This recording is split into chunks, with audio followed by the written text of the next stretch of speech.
Masa remaja mestinya menjadi masa yang paling indah. Iya nggak sih? Karena di fase inilah kita berada di puncak pertumbuhan, energi, dan eksplorasi. Kita punya kesempatan dan kebebasan mengeksplorasi banyak hal baru buat menemukan minat dan bakat. Selain itu, masa remaja adalah waktu di mana kita membentuk fondasi kehidupan dewasa. Di sini, kita belajar tentang cinta, persahabatan, tanggung jawab, dan arti kerja keras yang pada akhirnya bikin kita mulai memahami siapa diri kita yang sebenarnya. Semua momen ini meskipun penuh warna dan cerita, membentuk kenangan yang akan terus dikenang sepanjang hidup. Itulah kenapa masa remaja seringkali dianggap sebagai periode emas dalam perjalanan hidup.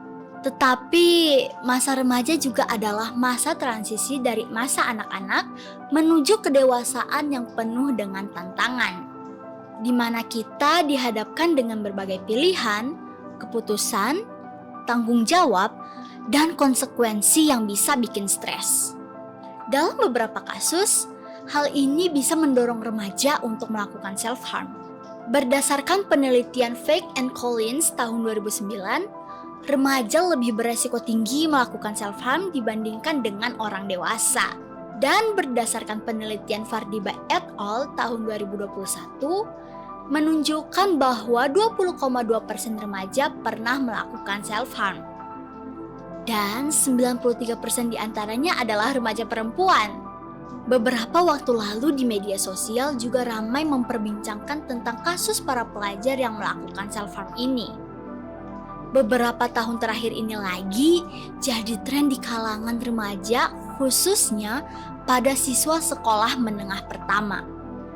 Self-harm itu sendiri adalah suatu perilaku menyakiti diri sendiri yang disengaja, yang dapat membuat luka atau kerusakan pada jaringan tubuh. Dalam beberapa kasus yang melibatkan emosi buruk, bisa berakibat lebih parah lagi, yang bahkan dapat membahayakan nyawa. Situasi ini jelas nggak boleh dibiarkan, soalnya udah parah banget. Makanya di Easy Talk kali ini gue ngajak kalian semua untuk ngobrolin masalah ini. Kita perlu sama-sama belajar mengenali alasan kenapa ada beberapa teman, keluarga, atau orang-orang di sekitar kita yang melakukan self-harm. Tapi sebelumnya, gue harap obrolan kita kali ini membuat kalian lebih mengerti, bukan untuk menghakimi kalau kalian melihat gejala ini pada orang-orang di sekitar kita. Dan buat kalian yang suka self-harm, yuk duduk santai. Tenang aja, kita nggak menghakimi kok. Jangan anggap gue di sini kayak orang ahli macam profesor psikolog gitu ya. Sama sekali enggak. Cuma gue sangat concern sama masalah ini. Soalnya di satu sisi gue masih remaja juga, dan di sisi lain ada beberapa teman gue juga yang ngelakuinnya. Jadinya gue banyak baca dan bikin riset kecil-kecilan. Oke, biar gak lama-lama kita mulai aja apa alasannya orang melakukan self-harm.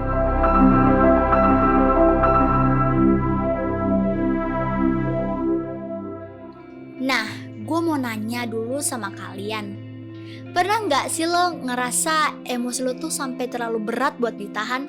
Kayak marah banget, sedih, atau frustasi sampai rasanya gak tahu lagi harus gimana. Bagi sebagian orang, rasa sakit fisik itu jadi semacam distraksi sementara. Alih-alih ngadepin rasa sakit emosional yang rasanya kayak terlalu besar, mereka lebih memilih mengalihkan perhatian ke sesuatu yang menurut mereka lebih konkret. Rasa sakit fisik. Masalahnya, ini cuma solusi sementara. Karena setelah rasa sakit fisik itu hilang, emosi beratnya bakal tetap ada. Bahkan kadang muncul lebih kuat. Tapi kabar baiknya, lo nggak harus ngalamin ini sendirian. Banyak banget cara buat ngungkapin perasaan tanpa harus nyakitin diri sendiri. Misalnya, ngomong sama orang terpercaya, nulis jurnal, atau bahkan nangis puasnya. Semua itu valid banget. Dan lo berhak buat cari cara yang lebih sehat.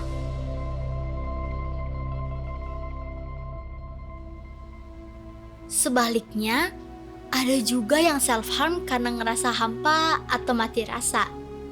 Rasanya kayak semua di hidup ini gak berarti.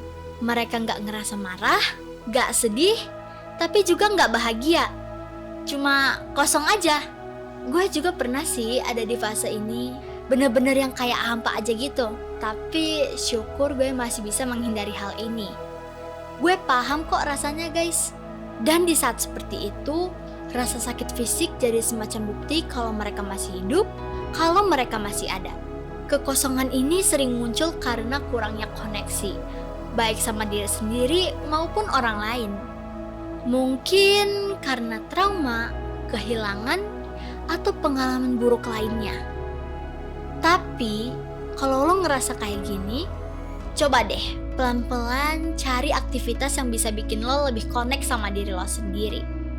Nulis apa yang lo rasain, ngelukis, atau bahkan sekedar jalan-jalan di tempat sepi bisa jadi awal yang bagus. Ingat, lo gak harus buru-buru nemuin jawabannya. Tapi coba kasih diri lo waktu buat pelan-pelan ngisi ruang kosong itu. Gue yakin banget lo itu bisa kok. Nah, ini pasti setiap orang pernah dong ngerasa hidup ini terlalu berantakan. Kayak semua di luar kendali dan lo cuma bisa pasrah. Nah, buat beberapa orang, self-harm jadi cara buat mereka ngambil kontrol atas sesuatu diri mereka sendiri. Ini tubuh gue, jadi gue bebas ngakuin apapun. Ya, itu sebagian yang mereka pikirin. Tapi, yang sebenarnya terjadi, bukannya bikin hidup mereka lebih teratur. Tindakan ini justru bikin semuanya makin rumit. Masalah yang tadinya mereka hindari tetap ada. Ditambah rasa sakit fisik yang malah jadi beban tambahan. Dan menurut gue, sebesar apapun masalah, jangan sampai lu menyakiti diri lu sendiri. Kalau lo lagi ngerasa kehilangan kontrol, coba mulai dari hal-hal kecil yang bisa lo atur. Kayak bikin jadwal tidur, ngatur waktu makan, atau nyusun rutinitas harian. Dari situ, lu bakal pelan-pelan ngerasa lebih stabil.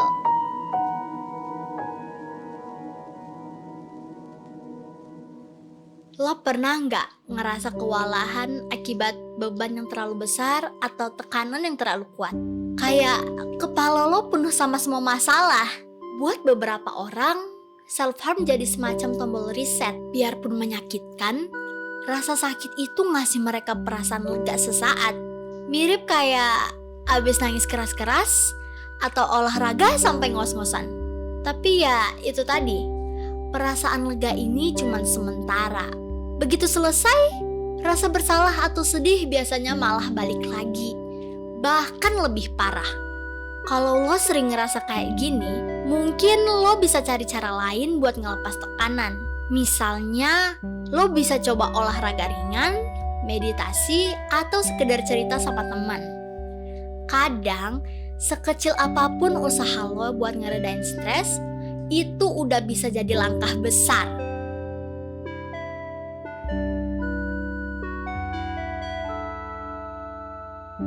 Ada juga yang self-harm karena mereka ngerasa bersalah atau gak cukup baik. Mereka mikir dengan nyakitin diri sendiri, mereka bisa menebus dosa atau jadi orang yang lebih baik. Tapi serius deh, lo gak perlu nyakitin diri lo sendiri buat membayar apa yang lo anggap kesalahan. Semua orang pernah bikin salah, dan itu gak bikin lo jadi orang yang buruk. Kalau lo ngerasa kayak gini, coba pelan-pelan belajar memaafkan diri. Gue tahu emang gak gampang, tapi percaya deh, lo gak seburuk yang lo pikirin. Semua orang layak buat bahagia, termasuk lo.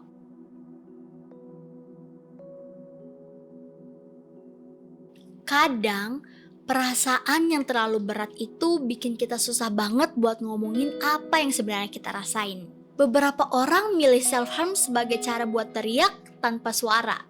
Kayak bilang, aku butuh bantuan, tapi tanpa kata-kata. Kalau lo lagi ngerasa kayak gini, coba cari cara lain buat nunjukin perasaan. Lo bisa coba gambar, dengerin musik yang relate, atau sekedar curhat ke orang yang lo percaya. Kadang, satu langkah kecil aja bisa bikin beban terasa jauh lebih ringan. Jadi, buat lo yang suka self-harm, gue cuma mau bilang, lo itu kuat, lebih kuat dari yang lo pikirin. Gue tahu, kadang hidup rasanya berat banget. Kayak semuanya gak ada ujungnya. Tapi, gue pengen lo ingat, bahkan di tengah badai sekalipun, ada pelangi yang nunggu setelah semuanya reda. Gak perlu buru-buru buat jadi sempurna atau ngelarin semuanya sekaligus. Kadang, cukup bertahan dan bangun pagi aja udah jadi kemenangan besar. Kalau lo lagi merasa sendirian atau gak cukup baik, gue mau lo tahu lo itu berharga. Lo itu penting dan dunia ini butuh lo. Gak peduli seberapa kecil langkah yang lo ambil, itu tetap melangkah maju. Jangan lupa, lo gak sendirian. Ada banyak orang yang sayang dan peduli sama lo. Meskipun mungkin gak selalu kelihatan. Kalau rasanya terlalu berat, jangan takut buat cerita atau minta tolong. Itu bukan tanda kelemahan. Malah bukti kalau lo cukup berani buat nyelamatin diri sendiri. Ayo, terus jalan. Sekecil apapun langkah lo hari ini, itu udah cukup.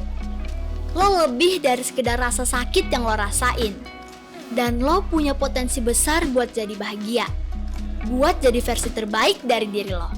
Kalau ada di antara kalian yang suka self-harm, atau mungkin teman, keluarga, kalian boleh tulis di kolom komentar. Kasih komentar yang positif ya. Komentar yang mendukung buat mereka yang suka nyakitin diri sendiri. Kita semua peduli dan percaya kalau kamu bisa melalui semua ini. Dan sebelum kita akhiri video ini, satu hal yang pengen gue tekankan buat lo. Belajarlah buat menyayangi diri lo sendiri. Gue Kartika, sampai ketemu lagi di Easy Talk selanjutnya.